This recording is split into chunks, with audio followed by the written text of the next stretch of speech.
Coach Mike, man. Woo-wee. I know somebody in the Prowl Nation gonna be a little bit upset with your topic today. So go ahead and ask your question, brother. Sorry, Val. Hey, is it time to move on from Iffy? That is a real question. That's not just a topic kind of catch people up. That is for real. Because when he got drafted, he was a corner, right? Um, and they moved him, Quinn and them. But Aaron Glenn, he's been both. He's been a cornerback and a safety. And Aaron Glenn, if anybody, is gonna know right away what that man can play. And Aaron Glenn has stuck him and stayed with safety. The thing that really bothers me about this whole thing is Deshaun Elliott plays the position that Iffy should be playing. And that's box safety. And Iffy was out there, and we was like, damn, we wish Deshaun Elliott was out there. You know what I'm saying? Like he was not that physical guy. He did not play downhill. He is not that force player that we thought if he could be. And I know people are like, oh, he's been injured. All the transit. Listen here, Kirby Joseph was injured. Kirby Joseph ain't take that long. Kirby Joseph a rookie, and he didn't learn the ropes, and he didn't came through. Was Iffy on his third season?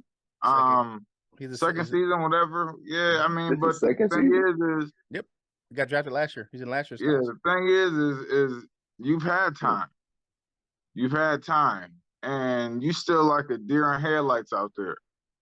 And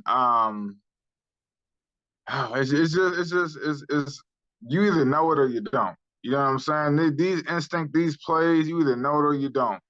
And we shouldn't have noticed that big of a gap in the play from Deshaun Elliott and the play from Iffy, because I think Iffy was a third-round pick, wasn't he? Third-round pick last year.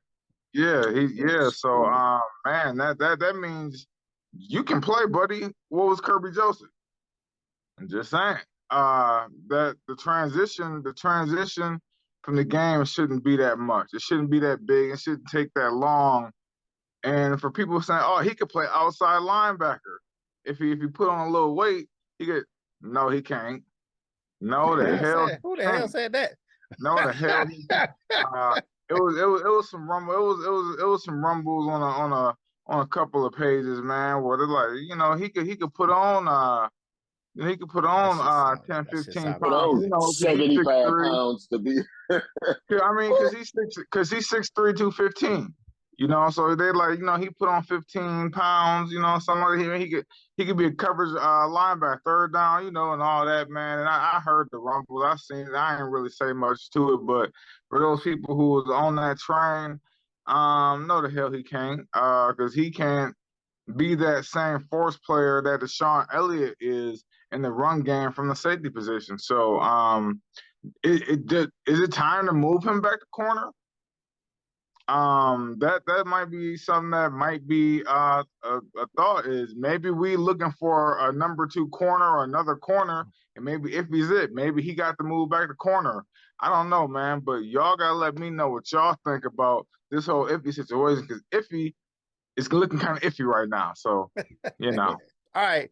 First of all, it's too early. Too early to give up on Iffy. Guy hasn't played enough, man. He's been injured. Now, I will say that. He's been injured. He's been in the league 2 years. He's been an injured backup player.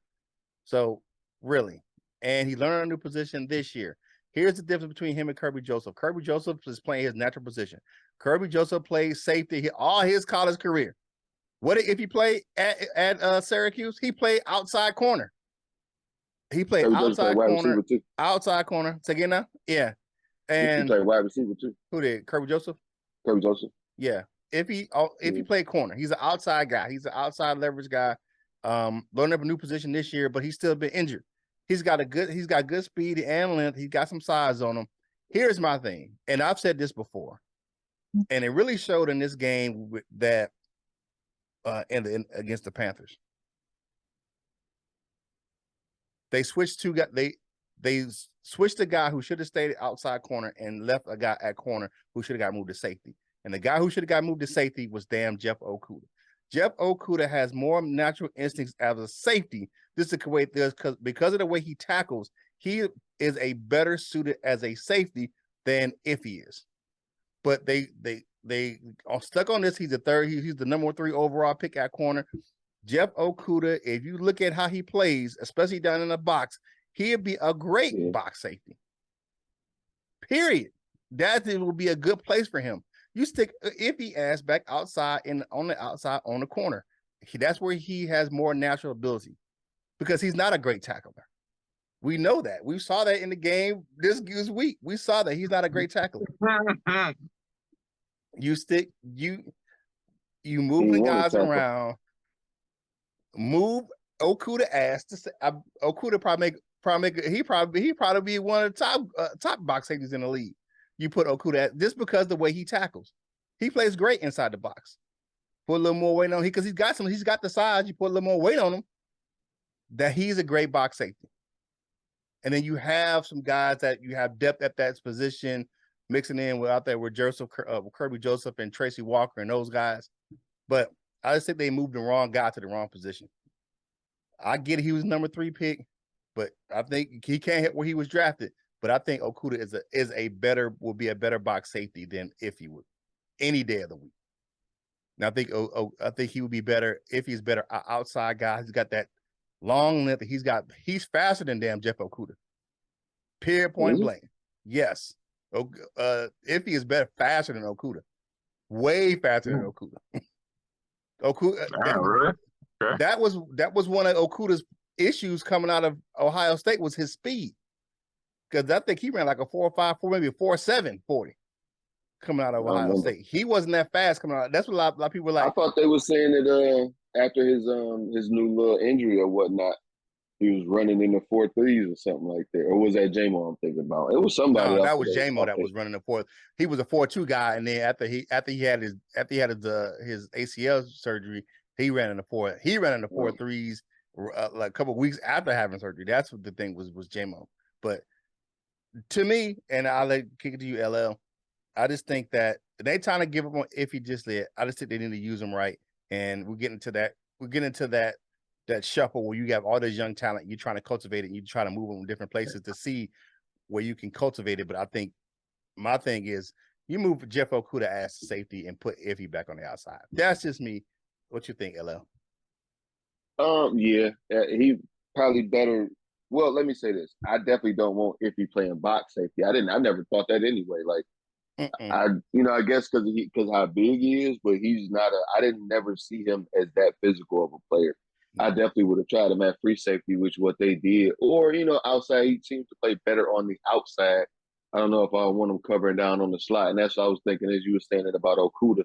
Normally, because he has, I think he has the skills to play outside corner, but normally or sometimes the corners, better tackling corners, things like that, they usually put him on the slot.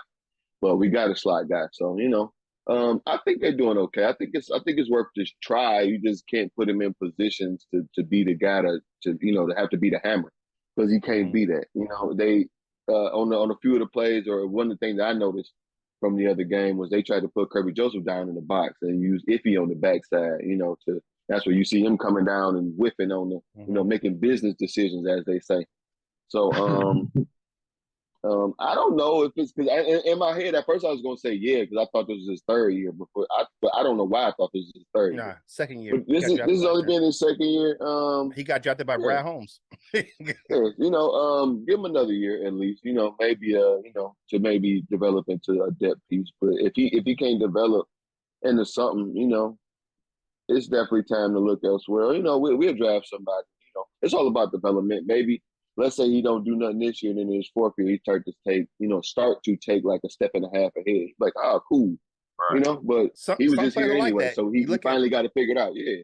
Look at Slay. Look how long to figure it out. it took Slay a couple years to get the thing right. Fuck Slay. And stop hating on Slay. Slay's a good damn corner. So it Slay is got what his it ass. is. Yeah. Slay got his ass No, turned to a bread emoji, like you said on Yeah. his past Sunday. But it's I all hope Medium Iffy play get Slay. together, man. I hope Iffy Yeah. get together, man. And I I hope think he do. it's gonna depend. You know, his development took a hit though. You gotta look at the injuries, how long he's been on the shelf, and then you look at you moved him, and then the guy you moved him who was training him to be moved to a safety got released, got fired.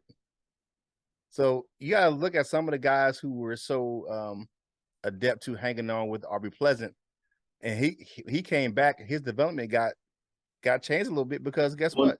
The guy who was leading him in his journey into changing positions got fired. So one thing we all forgot to mention about maybe a position change that may still be in the works is Coach Mike's friend Willie.